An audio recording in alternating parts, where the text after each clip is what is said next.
Officer Patrick Stevenson discovered a distressed bobcat near Mill Creek. But the animal wasn't just injured and starving, it was guarding something.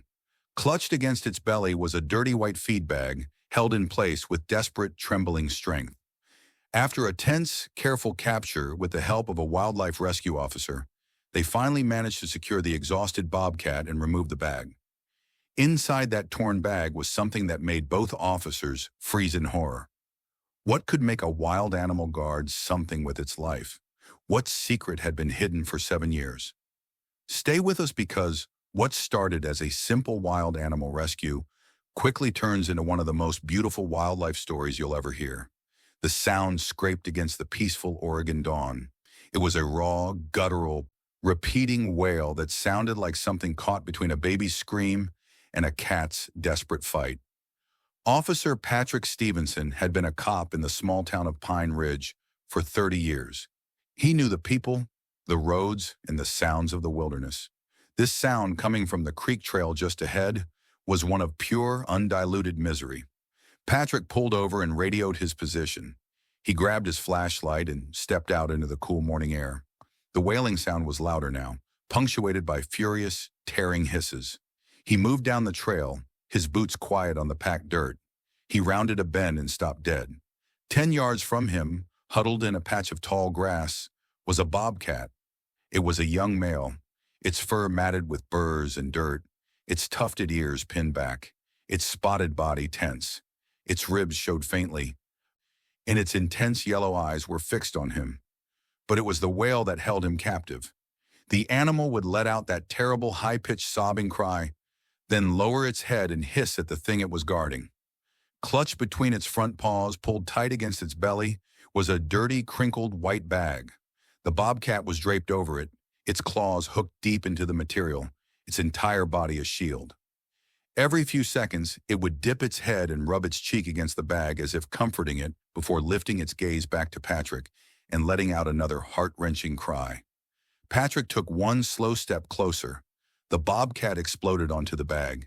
It snarled and hooked its claws in deeper, pulling the bag so hard it tore slightly. It was refusing to let go. It was guarding this piece of trash with its life. Patrick backed away and returned to his cruiser. He picked up his radio and called Sarah Jenkins at Fish and Wildlife. 40 minutes later, Sarah's green wildlife truck pulled up. She was a no-nonsense woman with a biologist's mind and a rehabber's heart. She stepped out, already pulling on thick Kevlar-lined gloves and grabbing a long catch pole and transport crate. Sarah stopped where Patrick had. She observed with professional speed. Yearling male, underweight, probably dehydrated. That's pure distress. Then she pointed. Look around its neck. Is that a collar? Patrick squinted. She was right. Peeking through the matted fur was a thin, dark line. A simple worn leather collar. A pet collar. He's habituated, Sarah said, her brow furrowing. That explains why he's so close to the trail. But not why he's starving or why he's guarding that bag. Sarah unclipped the loop on the catch pole. Pat, I need you to be the distraction. When I move fast. The second I have him on the pole, I need you to get that bag. Do not let him hold on to it. Patrick moved slowly to the left, his voice a low rumble. We're not here to hurt you. Now! Sarah moved like lightning. In 2 quick strides, the catch pole's loop swung over the bobcat's head and neck, and she pulled it taut. The world exploded in feline fury. The bobcat thrashed, screaming, rolling, and flipping.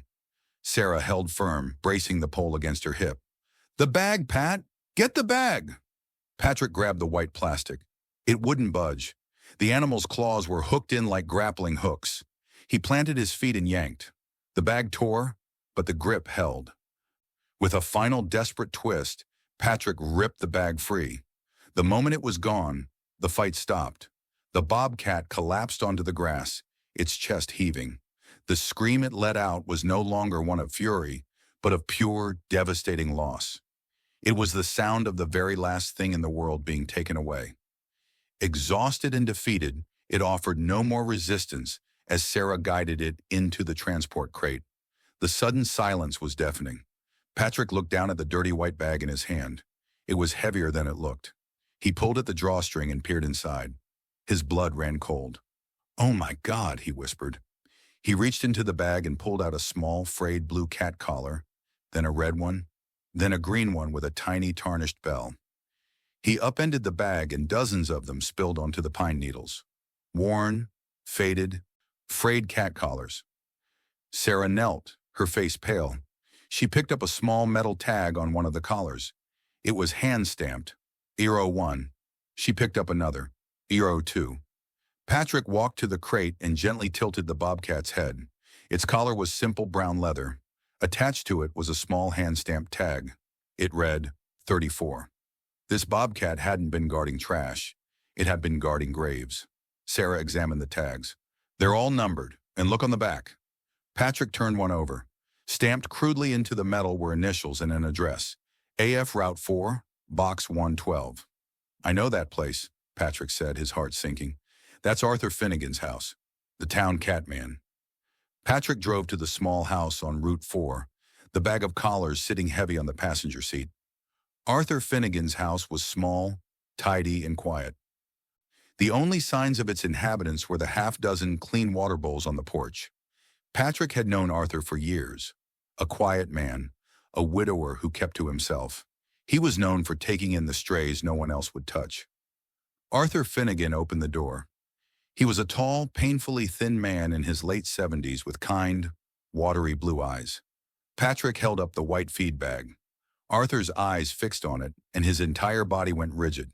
A hand flew to his mouth. "Oh no," he whispered. "You found him? Is he all right? He's been gone 2 days." "He's safe, Arthur," Patrick said gently, "but he was guarding this bag with his life." Patrick emptied the collars onto the coffee table. The little bells tinkled. Arthur Finnegan sank into his chair and began to cry, deep, racking sobs. "I never meant to," he whispered. "I swear, Patrick. I never meant for it to happen. Tell me what happened." Arthur took a long, shuddering breath. "It was 7 years ago now, just after my Mary passed. The house was so empty. I started taking in the strays. One night there was a terrible storm. I heard mewing by the woodpile. It was a litter. 4 of them. Their mother had been hit on the road." He paused. "I brought them in. They were so small, I bottle-fed them. 3 were just tabbies. But the 4th, he was different.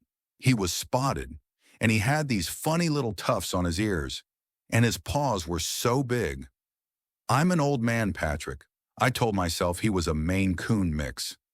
Something exotic someone had dumped. What was I supposed to do? Leave him? So you raised him." "I raised him. I called him Boots. He grew up right alongside the others. He thought he was a cat, Patrick. He truly did. He'd sleep in a pile with the others. He'd try to purr. He was my boy. And the collars?" Arthur reached out and touched a small red one. "When one of them passes, I can't bear to just throw them away. So I keep their collar. A little piece of them. I put them in that old feed bag. It's all of them. All the ones I've loved and lost." His blue eyes swam with tears. "Boots was always different. He knew. He'd sit with me when one of them was sick. And when they were gone, he'd grieve. He understood. Arthur, did you lose one recently?" Arthur's face crumpled. "Last week. My Patches, an old calico. She'd been with me 15 years. She and Boots were inseparable. She mothered him when he was a kitten. They slept together every night. She passed in her sleep right next to him." Now it all made sense. "I buried her out by the old oak," Arthur continued. "And Boots, he wasn't right. He wouldn't eat. He just paced the house wailing. He'd go to the back porch and stare at the bag. He knew. 2 days ago, I woke up and he was gone. And the bag was gone with him. He didn't just run away. He took his family with him. He was looking for Patches. He was clinging to the only thing he had left of her, of any of them." Patrick Stevenson felt a tear trace a line down his own weathered cheek. He quietly reached out and placed his hand on the old man's shoulder. Sarah Jenkins met them at the holding facility. When Arthur stepped out of the cruiser, she didn't treat him like a man who had broken the law. She treated him like a man who was grieving. "He's in here. He's safe. He's sleeping." She led him into a quiet, climate-controlled room. There in a large recovery enclosure was the bobcat, asleep on a soft blanket. "He's beautiful, isn't he?" Arthur said, his hand on the mesh. "Arthur," Sarah said gently but firmly, "we have to talk about what happens now. You know he can't come back to your home." Arthur didn't look away from the sleeping animal. "I've known this day was coming for 7 years. Every time he looked at a deer in the yard, I knew he wasn't a cat. I was just a lonely old man being selfish." "You gave him 7 years of love he never would have had," Sarah said. "He would have died in that storm. You saved him. But now we have to save him again." "He can't be put down," Arthur's voice cracked. "Absolutely not," Sarah said fiercely. "He's not aggressive. But he can't be released into the wild either. He wouldn't survive. But I know a place. A licensed wildlife sanctuary up in the high desert. It's not a zoo. It's a home for animals like him. He'll have acres to roam. He'll see others of his kind. He can finally learn how to be a bobcat. Will he be happy? He'll be cared for. He'll be safe, and he'll be understood." Arthur nodded, a single, slow, painful gesture. "All right, it's what's right for him." He had one last request. He took the bag of collars and set it down inside the enclosure, near the sleeping animal's head. "Just so he knows he's not alone," he whispered, "until he gets there." A week later, Sarah's green truck pulled into Arthur's driveway. "He's ready for a visitor if you're up for the drive." The sanctuary was hidden away in the high desert, a series of massive enclosures that blended seamlessly into the rocky landscape. The director met them and led them to an enclosure that must have been 3 acres, filled with rocks, old-growth juniper, and patches of sunlight. "He's on the high rock," she pointed, "his favorite spot." And there he was. He was magnificent. His fur was thick and bright. His muscles were lean. He looked wild. He looked like he belonged.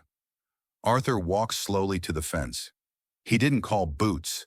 That name was for a different animal, a different life. He just stood and watched. For a long minute, the bobcat didn't move. Then his tufted ears swiveled. He turned his head. He saw the old man standing by the fence. Slowly, deliberately, the bobcat began to walk. He moved with a lithe, powerful grace Arthur had never seen. He didn't run. He just came. He stopped a foot from the fence, his yellow eyes locking with Arthur's blue ones. He was no longer a confused, grieving animal. He was a bobcat, confident and calm. "Hello, boy," Arthur whispered, his hand resting on the chain link. The bobcat looked at him.